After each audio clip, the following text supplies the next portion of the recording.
What if I told you the dollar you've worked your entire life to earn might soon become obsolete? Imagine waking up one morning and discovering that the global financial system has quietly crowned a new king, a digital currency backed by powers you didn't even know existed. While the world was busy chasing trends, the elite were orchestrating a revolution, one that has just reached its climax. Welcome to Prosperity Magic, where we unravel the secrets the rich don't want you to know. Today, we're diving deep into one of the most critical monetary shifts in modern history. Buckle up, because what you're about to hear could change everything you think you know about money. Studio microphone, main body, expanded and enhanced script. Let's start with a brutal truth. Behind every legal transfer of wealth, there's often a trail of blood. Just like how gold was dethroned in a single move nearly a century ago, the US dollar is now quietly being replaced by a new monetary regime. And this isn't fiction, it's happening right now. Since 2008, American capitalists have spent 17 painstaking years meticulously crafting a new financial order. And today, you and I are witnessing that master plan unfold in real time. This is not just a financial update, it's a historical reset. You might think the system is built to favor those who are smarter, more hardworking, or born into wealth. But when the tides of history shift, as they are right now, wealth can be redistributed in shocking, unpredictable ways. This is not speculation, this is a monetary revolution in full swing. Globally, two narratives are colliding. On one side, people claim that America is collapsing, that the dollar is doomed, and that we must de-dollarize the world. On the other side, there are still billions who believe that no matter how weak America becomes, no other currency is strong enough to replace the US dollar. Why? Because global reserves are still heavily tied to US Treasury bonds. At first glance, these two positions seem contradictory. One says the system is failing. The other insists it's still the backbone of global finance. But here's the twist, both sides are right. Because even if the US dollar and its Treasury bonds collapse completely, even if the dollar falls to the pits of hell as Warren Buffett once warned, it still doesn't matter. Why? Because the real game isn't about currency. It's about control. Just like in ancient kingdoms, where the emperor was merely a puppet and true power rested with the retired king, the grand emperor, today, monetary power doesn't lie with the dollar itself. It lies with those who control the rules. So, if the old dollar emperor fails, the financial elite can simply crown a new child, a new currency, while continuing to rule from behind the scenes. And all the crimes, corruption, and manipulation committed by the previous regime? Forgotten. Erased. Buried under the weight of a newly established system. This is how the monetary throne gets passed on without ever changing hands. Studio microphone, modern monetary coup, the rise of the new currency. Let me explain it more clearly. A century ago, if you handed someone a paper bill and said, "This is money," they might have punched you in the face and checked you into a psychiatric hospital. Back then, people trusted only gold, the God-given currency. But by the 1930s, countries around the world shipped their gold to the US and started using dollars instead. Why? Because the dollar could be exchanged for gold. It was practical. Safer. Easier to carry than heavy bars of metal. Once the world got used to this system, the US eliminated the gold standard. The dollar was now unbacked, yet it still reigned supreme. Why? Because trust had been built, then exploited. Fast forward to 2025, history is repeating itself. The US is once again asking the world to switch.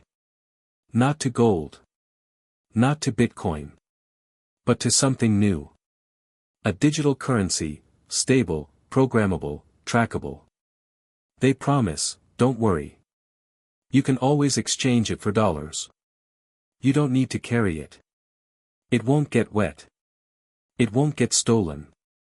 And it's your passport to the digital metaverse. Sounds convenient, right?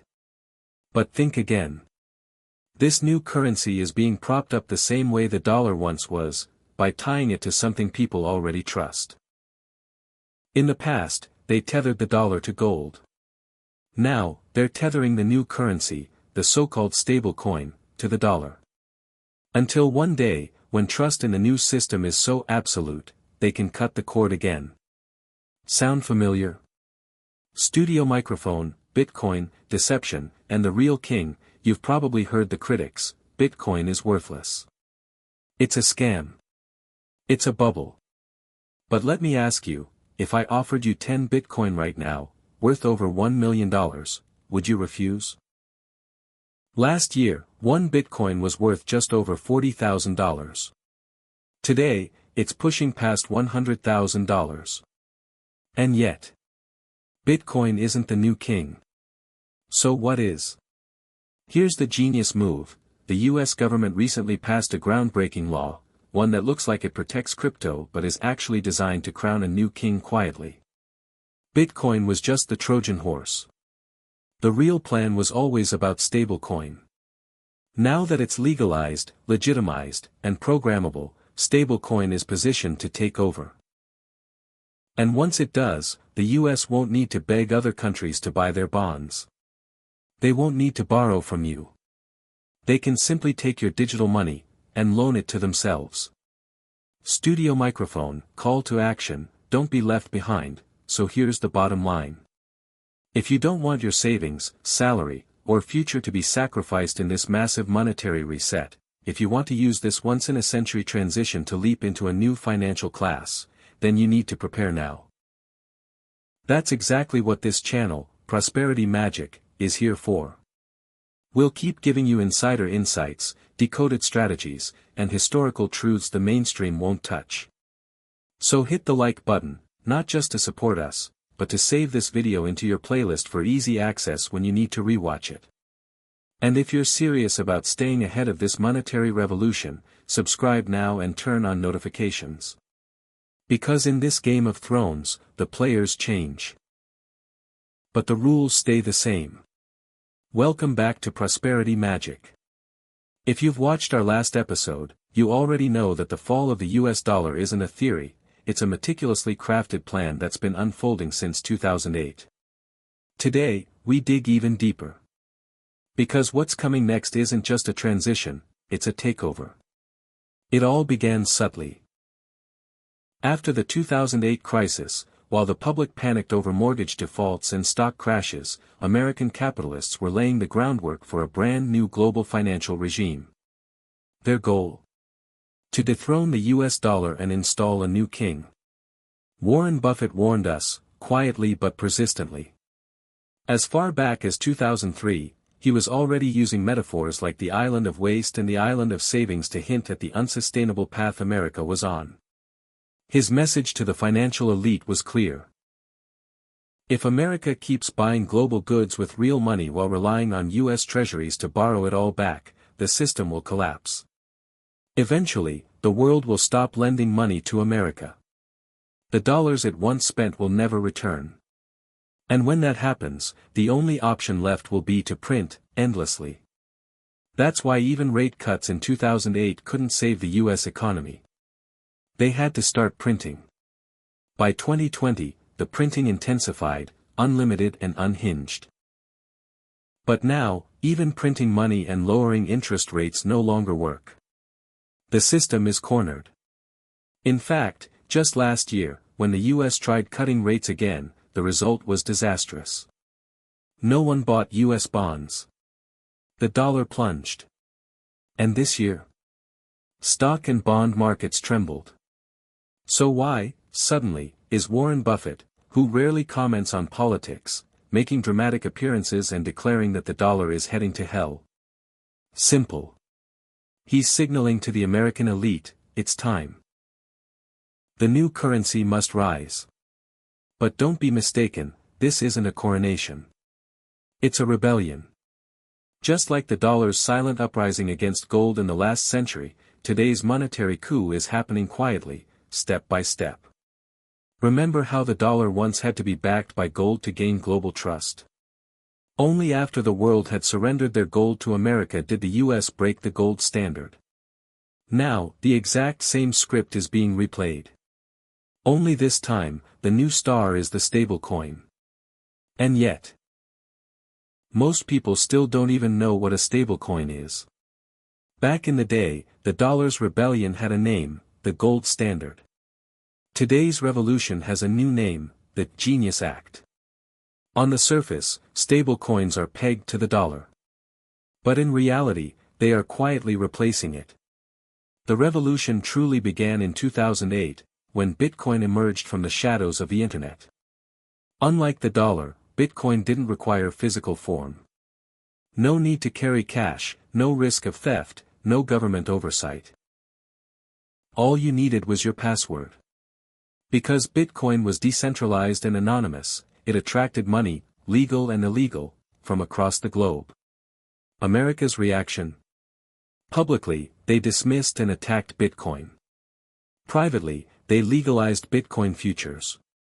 Seems contradictory, doesn't it? That's because the real plan wasn't to destroy Bitcoin, but to control the narrative. America labeled Bitcoin an asset, not a currency. It was too volatile, they claimed. One day it's worth $100,000, the next it's $10,000. How can anyone transact like that? Imagine you sold your house for 10 Bitcoins, worth $100,000 at the time. But the next day, those Bitcoins dropped to $10,000. You just lost $90,000. That's why we don't use stocks to buy groceries. Too unstable. And so, by definition, Bitcoin couldn't function as money. America used this logic to convince the world, Bitcoin is just an investment, not a currency. But that was just phase 1. Phase 2. Introduced the true successor, stablecoin. After the Swiss banking system began losing its secrecy protections post-2008, global billionaires needed a new safe haven. Bitcoin answered part of the call. But it was too unstable. Enter the American invention, stablecoin. Stablecoins were designed to solve Bitcoin's problem. Imagine selling something and immediately locking in its value. Got paid in Bitcoin? Sell it instantly for $100,000 worth of stablecoin. Now that amount is frozen. You can convert it back to dollars, or even buy back Bitcoin, anytime you want. Today, over half of all Bitcoin transactions involve stablecoins. Problem solved? Almost. Because now, stablecoin doesn't just stabilize Bitcoin, it also replaces traditional bank transfers. Sending money used to be a bureaucratic nightmare, forms, delays, fees, intermediaries.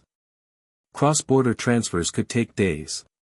But with stablecoin, money moves globally in seconds. Zero paperwork. Near zero fees. That's why America's second phase wasn't just about price stability, it was about dismantling the global payment infrastructure and replacing it with crypto rails. And the world is adopting it, fast. Phase 3, legalization. Previously, you had to use shady crypto exchanges to buy Bitcoin. Many collapsed, taking users' money with them. But last year, America legalized Bitcoin ETFs.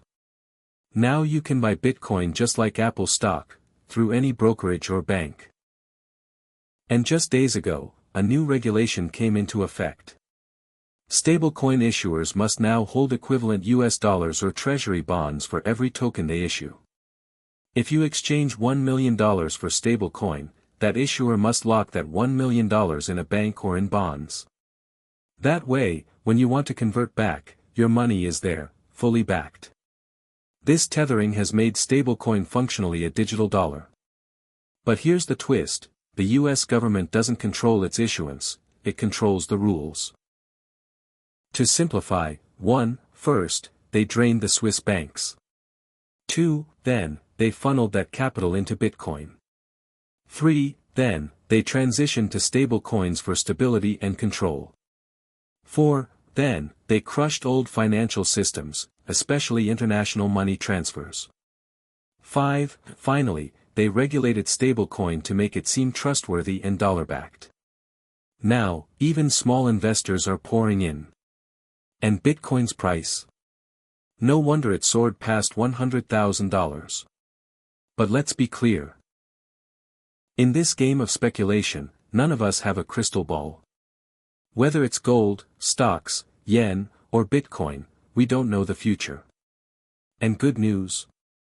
It only shows up once the game is already over. So how do you win?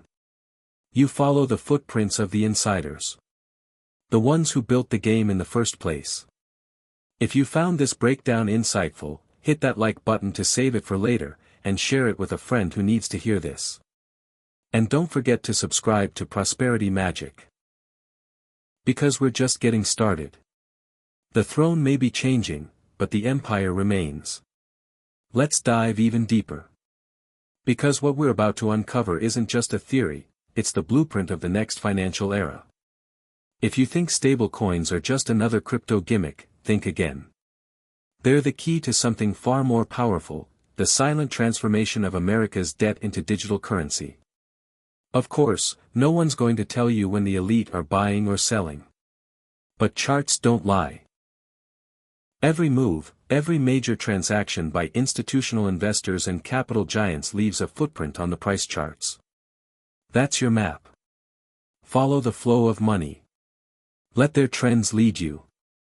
Now, here's what's most important to understand: why is the US pouring so much effort into pushing stablecoins to the top? Why replace the dollar at all? After the so-called Genius Act was passed, stablecoins became tightly tethered to US dollars and treasury bonds. For every stablecoin issued, there must be an equivalent dollar's worth of US bonds or cash backing it. Sounds secure, right? Like the old gold standard, where a dollar could be exchanged for gold. But let me ask you something: can you walk into the Fed today and trade your dollar for gold? Back then, dollars were just IOUs. You gave gold, got a paper note. That note promised you could get your gold back. But wars cost money.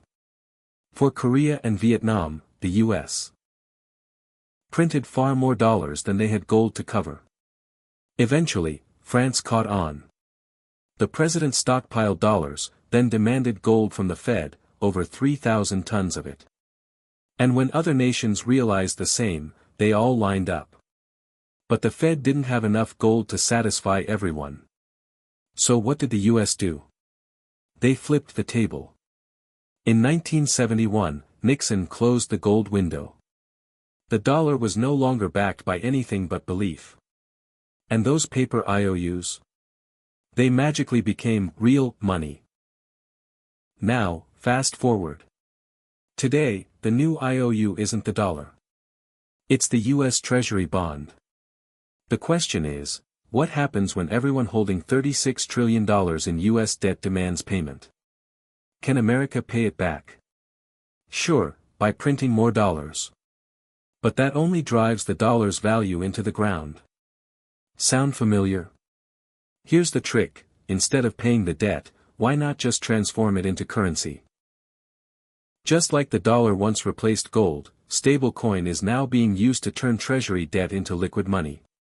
Here's how it works: if you convert $10 billion into stablecoin, the issuer uses your dollars to buy $10 billion in US bonds.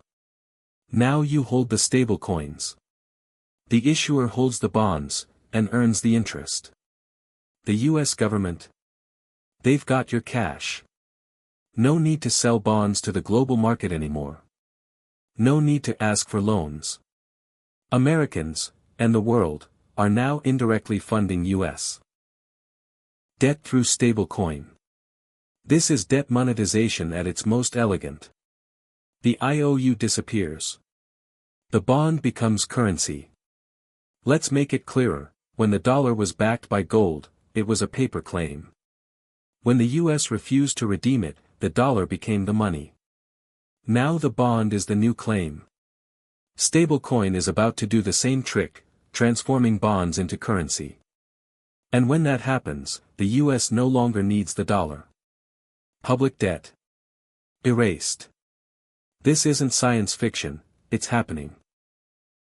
Right now, when you buy $100,000 in stablecoins, you can use them to purchase Bitcoin. Meanwhile, the stablecoin issuer uses your $100,000 to buy US bonds. That same dollar has now been used in two places, to buy Bitcoin and to support government debt. Total money supply? Unchanged. But purchasing power? Doubled. Magically, US debt has been absorbed into the system as if it never existed. Skeptical? Many people are. After all, stablecoins are only worth a few $100 billion in circulation, right? Compared to $36 trillion in US debt, that's nothing. But what happens when stablecoins can be used for more than just Bitcoin? Because that's the endgame. Already, a major US crypto exchange has allowed customers to use stablecoins to trade stocks, like Apple, Tesla, and Nvidia. What does that mean? It means stablecoins are entering the stock market, the $60 trillion behemoth. Once stablecoins become mainstream instruments to purchase equities, their value will soar. And with no cap on issuance, the US can print as many as needed. The debt? Absorbed. No wonder Buffett said the dollar is heading to hell. He didn't mean it's worthless, he meant it's being replaced. Buffett holds massive short-term treasury bonds, essentially, he's holding stablecoin precursors. And look at Trump.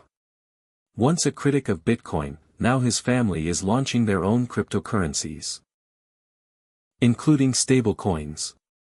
Visionary families are positioning themselves for the new regime. As for me, I've always kept a portion in Bitcoin.